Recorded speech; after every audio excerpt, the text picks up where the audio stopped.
जैविक कीड नियंत्रण ही पर्यावरणासाठी सुरक्षित, विषरहित अन्न देणारी, किफायतशीर आणि दीर्घकाळ काम करणारी उत्कृष्ट नियंत्रण पद्धती आहे। एकात्मिक कीड व्यवस्थापनात जैविक कीड नियंत्रण हे एक महत्त्वाचं अंग आहे। पीक म्हटलं की त्यावर किडी आणि रोगांचा प्रादुर्भाव होतोच। कीड रोगांच्या नियंत्रणासाठी रासायनिक कीटकनाशकांची फवारणी शेतकऱ्यांकडून केली जाते। हळूहळू हा वापर वाढत जातो। त्यामुळे हवा, पाणी, जमीन हे घटक दूषित होण्याबरोबर उपयुक्त कीटकांची संख्याही कमी होत आहे। म्हणून आज गरज आहे ती जैविक कीड नियंत्रणाची आणि जैवविविधता सांभाळण्याची। याविषयी सांगत आहेत प्राध्यापक उत्तम सहाणे। प्राध्यापक उत्तम सहाणे हे कृषी विज्ञान केंद्र कोसबाड, तालुका डहाणू, जिल्हा पालघर येथे कीटकशास्त्र विभागात शास्त्रज्ञ म्हणून कार्यरत आहेत। नमस्कार शेतकरी बंधूंनो, आज आपण बघणार आहोत जैविक कीड नियंत्रण। जैविक कीड नियंत्रण हे का गरजेचे हे सगळ्यात महत्त्वाचे आहे। आज आपण बघतो शेतामध्ये रासायनिक खतांचा वापर होतो, रासायनिक कीडनाशकाचा वापर होतो आणि सगळं रसायन आपण शेतात टाकून शेवटी ते आपल्या शरीरात जात असतं। त्यामुळे निश्चितच आपल्याला आजार होतात आणि त्याचे दुष्परिणाम सुद्धा आपण भोगत आहोत। या सगळ्यावरती उपाय म्हणजे जैविक कीड नियंत्रण, म्हणजे रासायनिक कीटनाशकाचा वापर न करता जैविक पद्धतीनं जे काही आपल्याला किडींचा नायनाट करता येईल त्या पद्धतीचा उपयोग करणं, याला आपण जैविक कीड नियंत्रण असं आपण म्हणू शकतो। याच्यामध्ये आपल्याला जैविकमध्ये वेगवेगळे जीव, म्हणजे जसं आपण म्हणतो जीवो जीवस्य जीवनम, म्हणजे एक जीव हा दुसऱ्या जीवावरती कसा अवलंबून आहे, तर हा सृष्टीचा नियम आहे। याच्यामध्ये कीटक मारण्यासाठी किंवा कीड मारण्यासाठी आपण वेगवेगळ्या कीटकांचाही उपयोग करतो। त्यानंतर वेगवेगळ्या सूक्ष्मजीव जसे की बुरशी आहे, जीवाणू आहे किंवा विषाणू आहे याचाही वापर करता येतो। पक्ष्यांचाही वापर करता येतो किंवा असे अनेक काही प्राणी आहेत बेडूकसारखे, अशा वेगवेगळ्या जे काही जीव आहे त्या जीवांचा वापर करून आपण कीड नियंत्रण करत असतो। जेणेकरून असे कीड नियंत्रणामुळे मानवाला सुद्धा सुरक्षित आहे, मानवासोबत वेगवेगळे पशु पक्षी प्राणी यांनाही सुरक्षित आहे आणि एकंदर वातावरणाचं प्रदूषण किंवा वातावरणासाठी सुद्धा सुरक्षित आहे। अशा पद्धतीचं कीड नियंत्रण म्हणजे जैविक कीड नियंत्रण। जैविक कीड नियंत्रण ही नैसर्गिक पद्धत आहे। वेगवेगळ्या पिकांवरच्या किडींवर उपजीविका करणारे किडींचे वेगवेगळे शत्रू याच निसर्गात आहेत। हे जैविक घटक परिसंस्थेचाच एक भाग असल्यामुळे त्यांच्यापासून कुठलाही धोका मानवजातीला किंबहुना पर्यावरणालाही नसतो। या जैविक घटकांची ओळख करून घेऊया। जैविक घटकांमध्ये वेगवेगळ्या बुरशी वापरू शकतो, जीवाणू आहे, विषाणू आहे।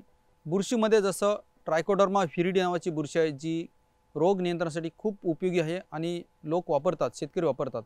त्याचप्रमाणे बिवेरिया बॅसिया नावाची बुरशी, व्हर्टिसिलियम लेकानी नावाची बुरशी, नोमरिया नावाची बुरशी, मेटारायझियम नावाची बुरशी, हे ज्या बुरशी आहेत ह्या कीड नियंत्रणासाठी काम करतात। जसं रसशोषक किडी, मावा, तुडतुड याच्यासाठी व्हर्टिसिलियम खूप चांगलं काम करतं। आळी वर्गातल्या ज्या किडी असतात त्याच्यामध्ये बिवेरिया बॅसियाना नावाची जी बुरशी आहे ती चांगलं काम करते। मेटारायझियम नावाची बुरशी जमिनीतली जी काही कीड असते, उदाहरणार्थ हुमणी आळी आहे किंवा मूळ कुरतडणारी आळी आहे, कटोम आहे, यासाठी बिवेरिया नावाची यासाठी मेटारायझियम नावाची बुरशी चांगलं काम करत असते। त्याच पद्धतीनं काही विषाणू आपण कीड नियंत्रणामध्ये वापरतो। त्याच्यामध्ये NPV किंवा न्यूक्लिअर पॉलीहायड्रोसिस व्हायरस याचा वापर करता येतो। काही निमॅटोड्स म्हणजे सूत्रकृमीचाही वापर करता येतो। याच्यामध्ये एंटोमोपॅथोजेनिक निमॅटोड्स आहेत, त्याचाही वापर आपल्याला कीड नियंत्रणासाठी करता येतो। ऊसामधली हुमणी आळी किंवा काही कडधान्यामधली हुमणी आळी असते जे मुळं कुरतात, त्याच्यासाठी या निमॅटोडचा वापर करता येतो। याच पद्धतीनं बेडूक नावाचा छोटासा प्राणी असतो, हा सुद्धा कीड नियंत्रणामध्ये खूप उपयोगी आहे। तेव्हा आपण सांगू शकतो की पूर्वी भात शेतीमध्ये बेडूक होते आणि त्या ठिकाणी भात शेतीमध्ये कीड कमी यायची. आता बेडूक कमी झाले, कीड वाढली. त्याच पद्धतीनं काही पक्षी आहेत, हे पक्ष्यांचं खाद्य काय आहे, कीटक, छोटे छोटे आळ्या कीटक हे खात असतात. या पक्ष्यांचाही वापर कीड नियंत्रणामध्ये करता येतो. अशा पद्धतीने वेगवेगळे प्राणी, पक्षी, छोटे छोट्या कीटक आहेत छोटे, काही मित्र कीटकसुद्धा आहे याच्यामध्ये, जसं की ढालीचा किडा किंवा क्रायसोपरला किंवा लेडीबर्ड बिटल आहे, ब्रेकॉन आहे. असे अनेक शेकडो असे कीटक आहेत जे मांसाहारी कीटक आहेत. त्या किडींना खाऊन आपल्याला नियंत्रणामध्ये आपल्याला नक्कीच मदत करत असतात. अशा पद्धतीने वेगवेगळे घटक या जैविक कीड नियंत्रणामध्ये येत असतात.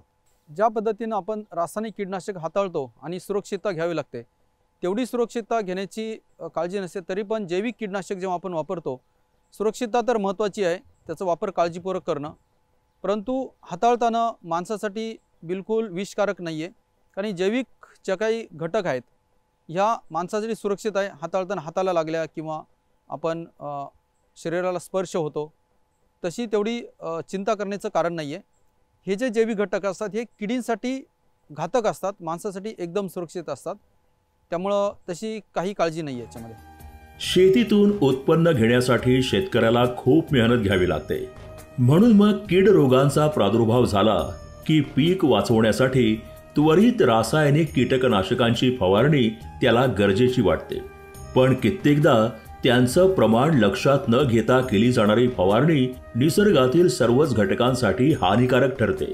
भाजीपाल्यामध्ये वेगवेगळ्या किडी येत असतात. जसं आपण बघू की इकडं मिरची पीक महत्त्वाचं आहे. मिरचीमध्ये फळ पोखरणारी अळी येते, पांढरी माशी येते, थ्रिप्स येतात, त्यानंतर सुरुवातीच्या वेळेस कटवर्म येतं, अशा किडी येत असतात. वांगी पीक म्हटलं त्याच्यामध्ये सुरुवातीपासून पांढरी माशी, मावा, तुडतुडे येत असतात. फळावरती फळ पोखरणारी अळी, शेंडा पोखरणारी अळी येत असते. कोबी, नॉलकॉल किंवा कॉलीफ्लॉवर ह्या पिकामध्ये म्हटलं तर डायमंड बॅक मोथ नावाचं फळावरती कीड येत असते. फळ खाणारी हिरवी अळी येत असते. त्यानंतर जे काही पालेभाज्या असतात याच्यामध्ये पाला खाणारे किंवा पानं खाणारी अळी येत असते. काही जे फळवर्गीय म्हणजे वेलवर्गीय झाडं पिकं असतात, जसं की कारली, दोडके किंवा हे जे असतात काकडी असते, याच्यामध्ये फळावरची किंवा फळमाशी ही महत्त्वाची कीड आहे. अशा बरेचसे किडी वेगवेगळ्या भाजीपाला येत असतात. याशिवाय रोगामध्ये जर म्हटलं तर सर्वच भाजीपाल्यावरती मर नावाचा रोग येतो, जे फिजरियम ऑक्झिस्पोरम किंवा फिजरियम सोलेनी अशा वेगवेगळ्या बुरशीमुळे जो रोग येतो, फायटोप्थोरा रोग येत असतो. मूळ कुजतात, मूळ कुजल्यामुळे झाड वाळत असतं. अशा वेगवेगळ्या प्रकारचे करपा येत असतो पानावरती किंवा भुरी रोग येत असतो पानांवरती. असे विविध रोग येत असतात. काही भाजीपाल्यामध्ये निमॅटोड्स येत असतात, जे मुळाला गाठी करून या पिकाचं नुकसान, मुळाला गाठी झाल्यामुळे पीक अन्नद्रव्य घेत नाही आणि त्यामुळं पीक कमजोर होत असतं, नंतर ते वाळून जात असतं आणि त्याला इतर जसे मर रोगसारखे रोगसुद्धा होत असतात. अशा पद्धतीने वेगवेगळ्या किडी, वेगवेगळे रोग किंवा निमॅटोड्स येतच असतात. शेतकरी ह्या सगळ्यांचं नियंत्रण करताना एकतर काय केलं पाहिजे की कोणती कीड आहे त्या किडीप्रमाणे त्याचा उपाय केला पाहिजे किंवा रोग आहे ते उपाय केला पाहिजे. कीड ओळखणं महत्त्वाचं आहे, त्या पद्धतीने रोग ओळखणंसुद्धा महत्त्वाचं आहे. तरी पण बऱ्याच वेळेस शेतकरी काय करतात आपण ते बघतोच आहोत की कोणती कीड रोग आली तर पहिला उपाय शेतकरी करतात की रासायनिक कीटनाशकाचा वापर करणं, फवारणी करणं हा सगळ्यात प्रभावी उपाय असं लोक समजतात आणि तिकडे जात असतात. त्यामुळे बऱ्याच अंशी जवळजवळ 90% शेतकरी जरी म्हटलं तरी चालेल की ते रासायनिक कीटनाशकाचा उपयोग करतात आणि कीड कमी आहे किंवा जास्त हे न बघता एक शेड्यूल किंवा वेळापत्रकाप्रमाणे फवारणी करण्याचा प्रयत्न करतात की माझं पीक आता 15 दिवसात झालं आहे, 1 महिन्यात झालं आहे, कीटकनाशक मारलं पाहिजे. हा त्यांचा एक समज असतो की अमुक दिवसाचं पीक झालं कीटकनाशक मारलं पाहिजे, ते रासायनिक कीटकनाशक किंवा दुसरा शेतकरी कीटकनाशक फवारते म्हणून आपण सुद्धा फवारलं पाहिजे, असं एक धारणा असते. त्यामुळं नक्कीच हे चुकीच्या पद्धतीने कुठंतरी जाते असं वाटतं. गरज नसताना रासायनिक कीटनाशक वापर होतो, त्यामुळं पिकाला एक तर खर्च वाढतो आणि वातावरणसुद्धा दूषित होत असतं. यामुळं आपण नक्कीच काळजी घेतली पाहिजे की आपल्याला रासायनिक कीटनाशक किंवा रासायनिक जे काही ज्या वस्तू निविष्ट आहेत त्याचा उपयोग कमी करून आपण पर्यावरणपूरक असं जैविक पद्धतीकडे कसं वळता येईल हे बघितलं पाहिजे. निसर्गात अनेक प्रकारच्या बुरशी असतात. त्यातील काही पिकांसाठी रोगकारक असतात तर काही बुरशी पिकांचं रोगांपासून संरक्षण करतात. ट्रायकोडर्मा ही अशीच एक उपयुक्त बुरशी आहे. ही बियाणांवर रोग पसरवणाऱ्या बुरशीची वाढ होऊ देत नाहीत. ही जैविक घटक म्हणजे अशा वेगवेगळ्या बुरशी आहेत किंवा जीवाणू आहे, हे प्रयोगशाळेत बनवले जातात. काही कीटक जे असतात, जसं ट्रायकोग्रामा नावाचं कीटक किंवा क्रायसोपरला आहे, हे सुद्धा प्रयोगशाळेत बनवले जातात. हे बनवण्यासाठी त्याची एक पद्धत आहे. हे ज्या पद्धतीने आपण दही बनवतो आणि दही बनवण्यासाठी आपल्याला दूध लागतं आणि त्या दुधामध्ये थोडंसं चमच्यावर आपण विरजण टाकतो. विरजण टाकल्यानंतर 2-4 दिवसात त्याचं दही बनतं. अगदी हीच पद्धत आपण प्रयोगशाळेमध्ये वापरतो. जे त्यासाठी प्युअर कल्चर म्हणजे मातृवान आपल्याला लागतं. हे मातृवान आपण विशिष्ट अशा प्रयोगशाळेमधून आपण घेत असतो. ते आणल्यानंतर त्या मातृवानपासून आपण मोठ्या प्रमाणामध्ये बुरशी बनवतो. ह्या बुरशी बनवताना जे काही त्याला खाद्य जे लागतं, ते खाद्य म्हणजे ऑर्गॅनिक गूळ, सेंद्रिय गूळ आणि ईस्ट एक्स्ट्रॅक्ट पावडर, ह्या 2 गोष्टी महत्त्वाच्या आहेत. ह्या दोन्ही गोष्टी आपण ठराविक प्रमाणामध्ये पाण्यामध्ये घेत असतो. आम्ही जे प्रयोगशाळेमध्ये वापरतो ते 1 लिटर पाण्यासाठी आपण 3 ग्रॅम ईस्ट एक्स्ट्रॅक्ट पावडर आणि 20 ग्रॅम गूळ असं प्रमाण आहे. हे आपण बॉटलमध्ये भरत असतो. आपण काचेच्या बाटल्या शुद्ध करून व्यवस्थित साफ करून आपण घेत असतो. तर त्या बाटल्यांमध्ये हे जे द्रावण जे असतं, जे खाद्य ज्याला मी सांगितलं, गूळ आणि ईस्ट पावडर आणि पाणी, हे आपण टाकल्यानंतर एका बाटलीमध्ये 100 मिली टाकतो. ह्या बाटल्या भरल्यानंतर आपण कॉटनचा प्लग म्हणजे कापूस पॅक करतो त्याचं तोंड, आणि त्याला निर्जंतुकीकरण करण्यासाठी 200 लिटरचा आपल्याकडं ऑटोक्लेव्ह आहे. ऑटोक्लेव्ह म्हणजे आता साध्या भाषेत सांगायचं म्हणजे कुकर, 200 लिटरचा कुकर, तो लाईटवर चालतो. त्याच्यामध्ये आपण ठेवत असतो. एका वेळी आपण जवळपास 90 बाटल्या ठेवत असतो, म्हणजे 90 लिटर त्याच्यामध्ये राहतं. हे ठेवल्यानंतर 2 तास त्याला पाण्याची वाफ दिली जाते. त्या गरम होतं 2 तास. त्याला एक प्रेशरमध्ये ठेवलं जातं. 200 लिटरचा जो ऑटोक्लेव्ह असतो म्हणजे कुकर, याच्यामध्ये आपण 2 तास ठेवतो. त्यानंतर 2 तासानंतर काढल्यानंतर त्याची वाफ जाऊ देतो, थंड होतं, आणि मग त्याला जे मदर कल्चर आपल्याला जे विरजण जे द्यायचं असतं त्यासाठी इनॉक्युलेशन चेंबर असतो. जो इनॉक्युलेशन चेंबरमध्ये ह्या सर्व बाटल्या जे काही खाद्य जे असतं भरलेलं ते काढून ठेवतो, आणि 20 मिनटं आपण अल्ट्राव्हायलट रेज म्हणजे जे विशिष्ट किरणं ते सोडतो. त्यामुळं त्या भागामध्ये जे काही सूक्ष्म जीवजंतू असतील ते पूर्ण मारले जातात. ते केल्यानंतर आपण ती लाईट बंद करून एक्झॉस्ट फॅन चालू करतो. तिथे 2 दिवे लावतो, स्पिरिट लॅम्प, ज्याच्यामुळं तिथं कोणतेही बुरशी किंवा जीवाणू हवेमध्ये असेल ते येत नाही. आणि मग मदर कल्चर जे असतं म्हणजे मातृवान, त्यातून थोडंसं, अगदी थोडंसं काढून ते प्रत्येक बाटलीमध्ये कॉटन प्लग काढून आपण टाकत असतो. हे करत असताना प्रत्येक वेळेला जी निडल असते, इनॉक्युलेशन निडल म्हणतात, ती आपण गरम करायची असते, म्हणजे कोणतीही दुसरी बुरशी किंवा जीवजंतू जाणार नाही, ही काळजी घ्यावी लागते विशिष्ट. म्हणजे ज्या पद्धतीने ऑपरेशन थिएटरमध्ये डॉक्टर ऑपरेशन करतात अशा पद्धतीने आपल्याला ते काळजी घ्यावी लागते. हे केल्यानंतर आपण त्या बाटल्या व्यवस्थित हलवून आपण रॅकमध्ये ठेवत असतो. रॅकमध्ये ठेवल्यानंतर मग त्याला हलवायचं नाही. पुढचे 12 ते 15 दिवस ती बुरशी त्या बाटलीमध्ये वाढत असते.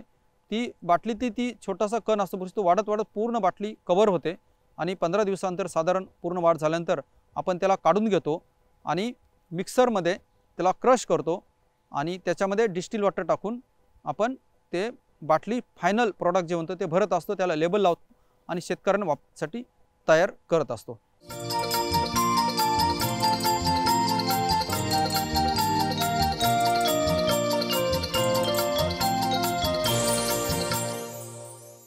रासायनिक कीटकनाशकांचा वारंवार वापर केल्याने किडींमध्ये त्या औषधाविषयी प्रतिकारशक्ती निर्माण होते.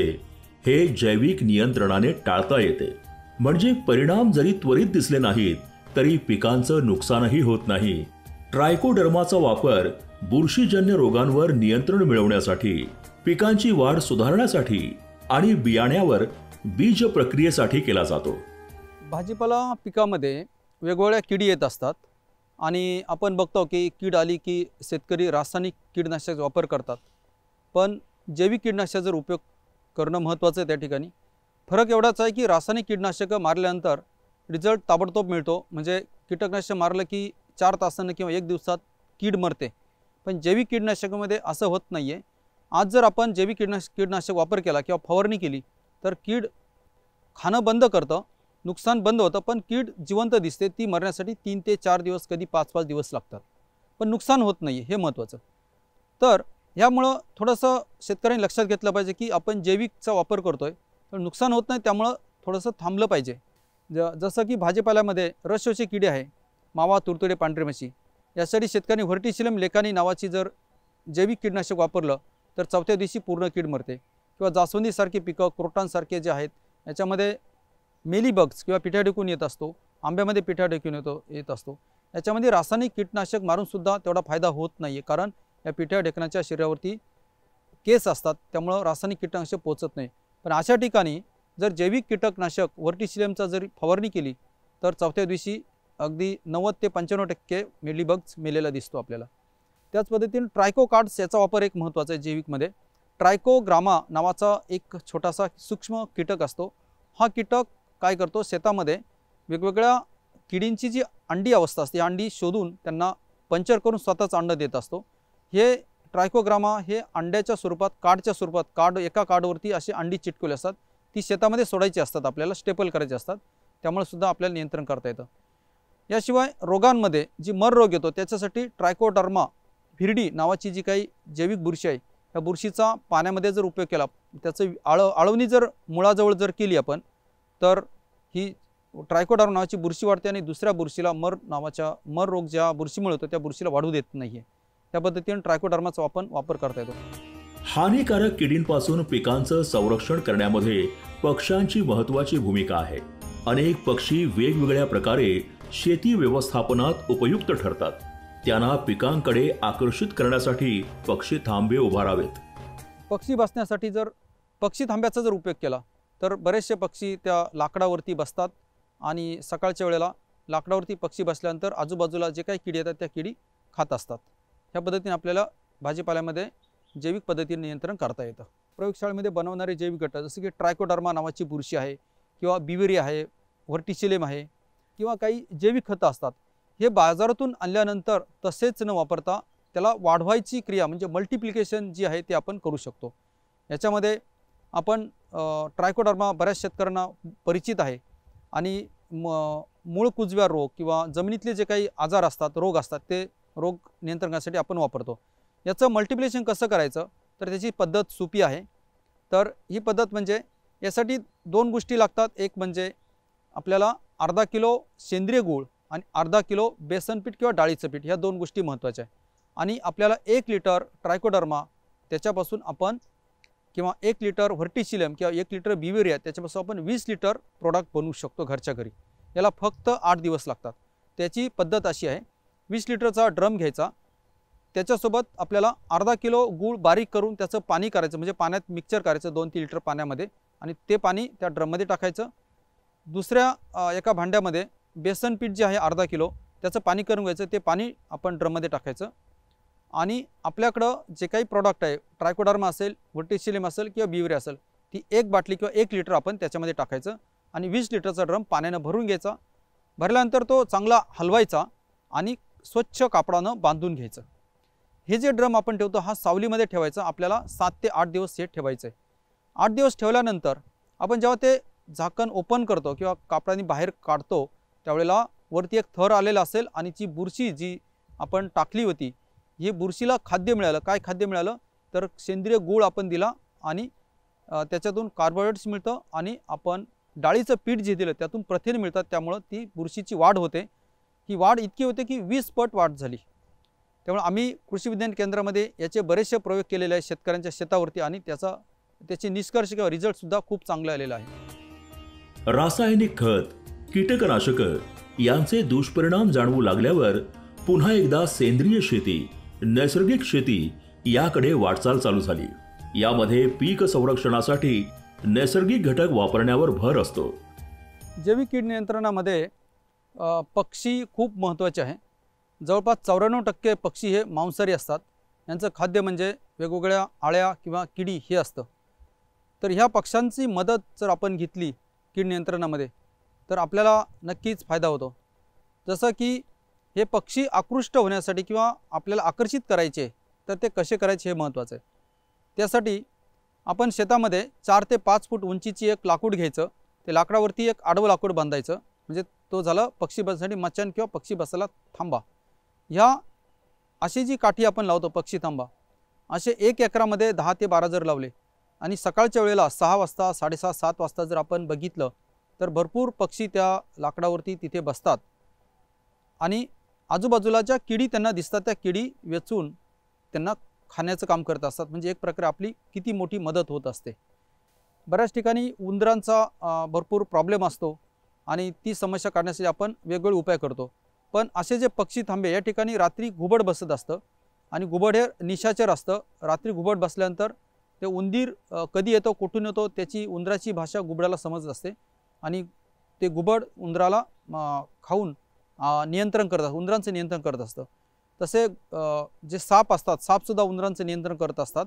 त्यामुळं धामीन सारखी जे काही साप आहे तो धामीन जवळपास 1 हेक्टर क्षेत्रामधील किंवा शेतामधील उंदरांचं नियंत्रण करत असतो. याच पद्धतीनं बेडूक हा जो छोटा जो प्राणी आहे हा बेडूकसुद्धा किडींचं नियंत्रण करत असतो. भात शेतीमध्ये बेडूक जर असेल तर भातामध्ये कीड कमी येत असते. तर भातातल्या ज्या काही किडी असतात जसे की खोडकीड आहे, तुडतुडे आहेत, लष्करी आहे, याचं नियंत्रण हा बेडूक करत असतो. हे जे प्राणी आहे पक्षी आहे याची मदत घेतली पाहिजे, त्यांचं संवर्धन करणं गरजेचं आहे.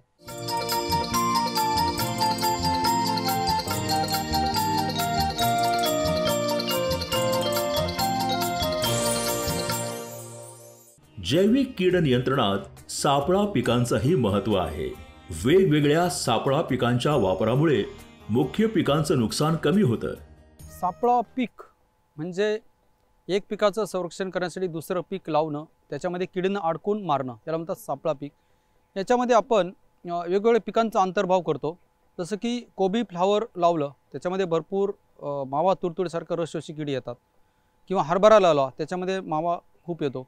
मग अशा पिकामध्ये 20 ओळीनंतर 1 ओळ जर आपण मोहरीची जर लावली तर सगळा जो मावा असतो तो मोहरीच्या झाडाक आकर्षित होतो आणि त्या मोहरीच्या झाडावरती आपण काही कीटकनाशक नियंत्रण जर केलं तर मुख्य जे पीक असतं भाजीपाला असेल कोबी फ्लावर ते आपल्याला कीडमुक्त राहतं.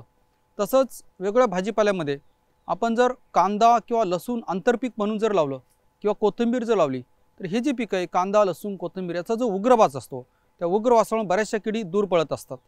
त्यामुळे तिथं पण कीड नियंत्रणाचा आपल्याला फायदा होत असतो. ह्या पिकांच्या भोवती आपण जर मका, तुळस, सूर्यफूल अशी जर पिकं लावली किंवा रान एरंड असतं तर हे जे पिकं असतात कडेनं लावल्यामुळं फायदा होतो. कारण मका लावली तर मित्र कीटक त्या ठिकाणी भरपूर तयार होतात मक्यावरती, तुळशीवरती भरपूर होत असतात. मक्याचे परागकण किंवा तुळशीचे जे परागकण असतात त्यामध्ये मित्र कीटक जसं की क्रायसोपरला आहे, ब्रेकॉन आहे, चिलोनीज आहे, असे शेकडो मित्र कीटक ते पराग खाण्यासाठी येत असतात आणि तेच मित्र कीटक जेव्हा शेतामध्ये किडी असतात त्या किडींना खाऊन त्यांची भूक भागवत असतात. म्हणजे ऑटोमॅटिक आपल्याला किडीचं नियंत्रणसुद्धा त्या ठिकाणी मिळत असतं. सूर्यफूल जर बाजूनं लावलं तर जी हिरवी जी अळी असते ती हिरवी अळी त्या ठिकाणी तयार जास्त होते, आकर्षित होते. त्याच पद्धतीने झेंडू जर लावला आपण तर त्यात पिवळ्या रंगाच्या फुलांचा झेंडू त्या ठिकाणी हिरव्या अळीचा जो पतंग असतो तो मादी पतंग फुलावरती अंडी देतो. त्यामुळे ते फुलं जर आपण नियमितपणे जर तोडून शेताच्या बाहेर जर नेले तर ऑटोमॅटिक आपल्याला नियंत्रण मिळतं. काही पिकं किडींना आकर्षित करतात जसं की झेंडू आहे, हिरव्या अळीच्या पतंगाला आकर्षित करतो, अंडी घालतो. काही जे पिकं असतात त्यांच्या उग्र वासामुळे किडींना दूर पळवतात जसं की कांदा आहे, लसूण आहे, कोथिंबीर आहे.